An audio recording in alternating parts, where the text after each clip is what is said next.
I think it's about educating perhaps parents and governors that actually you don't have to be the heroic leader as the head. You can give leadership to your senior team and to other groups like heads of department, heads of house, but even to children as well. And you know, leadership needs to be collaborative, and it needs to be everybody. Yes, you have to be the one that stands up and is the leader, of course, on certain occasions, but I think it's naive to think you do that all the time and it's just you. But it's very difficult, isn't it? Because the pressure's on in schools to get the best university places and then have that track record and go on to the best firms and companies. How do you manage the pushy parent? Because you're trying to kind of, you know, I've probably been one myself because I wanted everything for my girls, but how do you manage the pushy parent so that it doesn't disrupt this wonderful sense of leadership that you're putting forward, Rachel, and that you're trying to convey to your pupils? Well, I think with parents, the first thing to do is if quite often you have a parent who will come to you because you are the leader, therefore you have all the answers. And that's not always true. Your head of history will have more answers about something to do with what's gone wrong. You know, if the parent perceives something's gone wrong with history A level, they'll know the answer far better than you. And I think it is all about education. It's about educating the parent. This person knows best. You have absolute trust in them. Again, back to the trust thing. You as the leader trust them to be the one who knows what's going on with that thing. And they need to know that they have your support to deal with that situation. Can I just come in there and start and perhaps put a slightly countervailing view here? And the first point is actually in defence of heroism. Okay, and I think the heroism comes from being the head of a major institution of some kind, insurance company, school, whatever. Because that, if you are the head, that means of that institution, that means you carry the responsibility for the proper functioning of that institution. It lands on your desk. Okay, now that's heroic. And I tell you, it's particularly heroic 4 o'clock in the morning when you can't get to sleep and that issue is right at the front of mind and try as hard as you can't get out of it. You're heroic when you're exhausted, everyone else is exhausted, and you've still got to keep going, because if you don't, you've got to set that example. So let's be a little bit more friendly towards heroism. It's not, an egocentric thing. It's just actually, you carry the can. And that's one of the hardest things. Just to say, I think good head teachers love pushy parents, because head teachers who work in a school where the parents are pushy the other way, they're not interested. They're not interested in pushing their kids to school, getting the best for their kids. They couldn't care less. In fact, you know what? They work against what the school does. So, I think I'd sooner have pushy parents than disinterested, antagonistic parents. So, yeah. This is how not to make friends with head teachers. No, I think yeah, that's right, of course. You're right. I mean, what Rachel says is right as well. I mean, as a head, I don't know who said it, but it's resonated with me quite a lot that leadership is not about being the leader, it's about ensuring that good leadership happens, or words of that to that effect. And you very quickly need to find out whether your team that you have got, that you inherit if you come in, as I have in a year, you need to find those that are absolutely on the money and very good at what they do, and you need to be very good at judging those that aren't. The question is what you do with them. Because what you really want is you want around you at all the levels inside your school or your company, you want around you people that you can trust and that you know that they will do the job. And what we have to do is we have to have that overview. We have to see the bigger picture. But ideally, what we have to be able to do is to trust that those people who are our middle managers, whatever they are, can do the job that they're supposed to do, and then it can cascade up or indeed down. This idea of a chain of command, to use the army language, which I have a sort of a slightly healthy disrespect for in some ways, is actually correct. By the time it gets to us, if a parent comes direct to you, because your office is quite close to the front door, or in the past regime, that's exactly what they have been able to do, if you can't solve it, where's it going? Because it can't go back down. So you have to be able to create the right kind of atmosphere inside your own team that empowers people to have the confidence to be able to handle those problems or those tasks without having to check with you first. The trick is to make sure that those people are capable of doing it. The trouble is when you become a head of a school, you really don't have any training. Although in your case, Richard, you had a short time in the army and you did do an educational leadership qualification. Did those two things help? Yes and no. I mean, the army was a long time ago.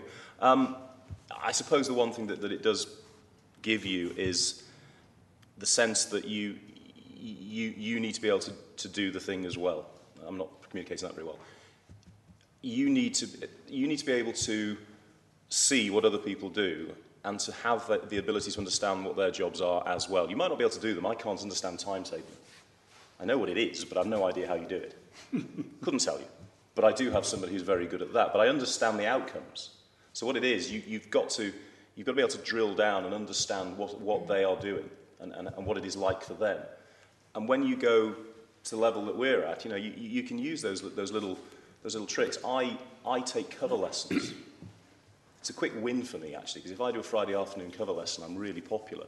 But actually what I'm doing is I'm getting in to see lessons that I wouldn't necessarily go and see unless I formally went to see the lesson being taught. So it's amazing feedback. So I suppose what my background's has taught me is that you need to know what every person's doing as much as you possibly can. The second question about doing Masters in Educational Leadership, apart from having the privilege of being able to lock horns with Sir Chris Woodhead, and people like Peter Ireland, who are quite amazing people, because you can spend 20 minutes arguing with them thinking that they're the biggest idiots in the world, and 20 minutes later you will agree with them. I don't know how they manage to do it, but they do. It makes you think about leadership, particularly in the educational context. It just makes you think. Yeah, I did the MPQH, which is actually for state school heads. You have to have it if you're going to be a head in a state school. And a lot of that was not relevant for obvious reasons. But there were bits of it, and certainly reflecting on leadership, that are actually really useful, I think. And so having some sort of training before you're a head, I think, is actually really important, because it's very different from what used to happen, where you just were the deputy and then you were the head and suddenly you knew what to do. But of course, an interesting point here, Andrew Colpus, is that you're not actually alone. You've got your board of governors, haven't you? Yes. Do you want to talk about maybe the good things about that and the tensions and the conflicts of leadership?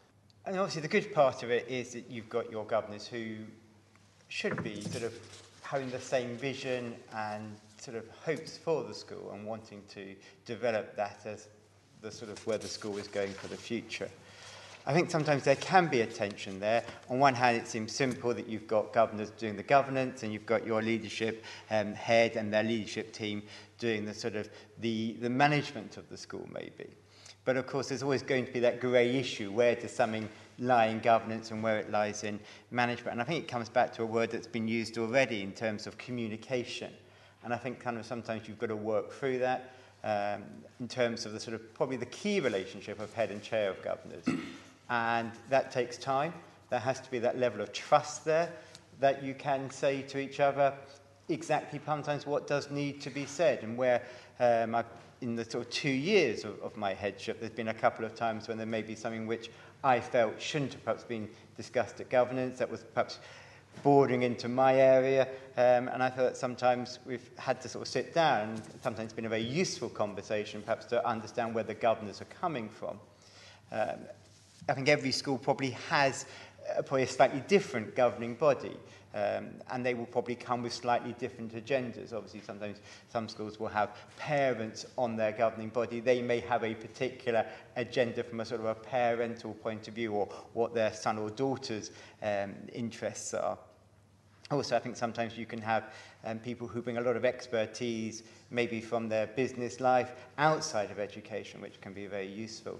Yet again, there can be a danger sometimes of getting them perhaps to understand the difference between perhaps a governing body and a board of directors, and I feel there is a difference there.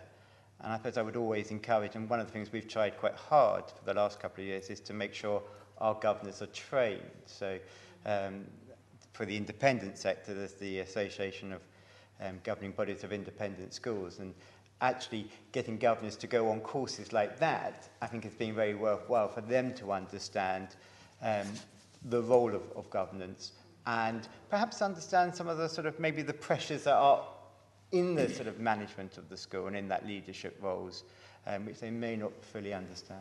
So can I bring in Professor Chris James, Bath University, on this and ask you, Chris, what is the state of school governing in the UK? Is it healthy? Well, we did a big national survey in summer of this year, and that actually gave quite a positive view of school government. And we repeated a survey we'd done several years ago, and we were able to compare and contrast, and that gave quite a good view. It appears to be functioning well, moving in the right direction. Governors do bring substantial expertise to the role, and they do develop expertise while they are governors. Recruiting governors is not easy. What we do need is a stronger view of governors. I think head teachers need a clearer view of what governors are there for, and I think governors need a clearer view of what they're there for. They make a very substantial contribution. Governing bodies have three core functions, essentially the money, pupil achievement, and long-term strategy, ethos, those kinds of things. They do the first two well, the money and pupil attainment, but they're not so good at looking forward and planning for the future. And they make a very significant contribution. If you cost it, it's in excess of £1 billion, and they do that on a voluntary basis. So, just to set governing, though, in the frame of leadership, the key thing we're talking about here is authority. Okay, is authority. Individual, institutional, governing body, whatever. And authority is legitimate power. Okay, what power do you have? What power do you have? And how legitimate, right, proper is that? And that, for anybody in a leadership position, is your main, only resource. You get it by teaching. You get it by teaching a lesson.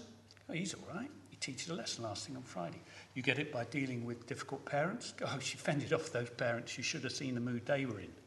You know, and so that's the key thing.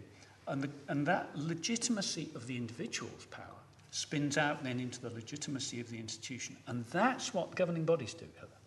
They ensure that the conduct of the institution is proper. Okay, the power that it's wielding is legitimate. So I think that's going through my notes I did by way of preparation. That seemed to me to be the big thread that was crossing through my thinking there. But to return to your point, Heather, governing, despite horror stories, and there always will be, two things: it's not doing badly. It's not doing badly, and it's doing it better. And can I just ask one final question to Rachel about women's leadership?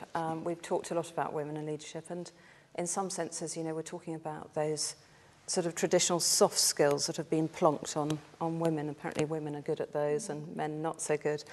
Do you think that women, though, there's still pressure on women to, if they're going to become leaders, to take on the male type of leadership? I think it's a really hard question, because everything that everyone said is that skills that are traditionally associated with women are ones that leadership now needs and wants. At the same time, the heroic leader is still there and is still necessary. And I think it's very difficult to gender stereotype it. There are women that will be heroic leaders and there are men that will be collaborative. What is more important for girls, particularly in my situation in girls' schools, is having role models of leadership, of women leadership. And there might be tough women and there might be consensual women. There might be heroic women or there might be collaborative women. But having those role models, obviously in a situation like mine, it's quite easy because the senior team, bar one, are women. And there are opportunities all the way through the school for girls to lead. But I think they need to see that beyond, because often they may be in a situation where they leave school thinking women do this and women lead everything, and then they go into life and maybe it's slightly different. So I think it's really important for girls to see that beyond school there are women leaders. I was fascinated to read this week about Hertford College in Oxford taking down its august men portraits in the dining room and putting them up, replacing them with women, because it's 40 years of female undergraduates. And I thought that was really good, because I think back to my days at university. Now, I was at an all-female college, so it's different. But I think often girls go into universities and work and do see men at the top, and it's really important that they see women role models at that level as well as at school.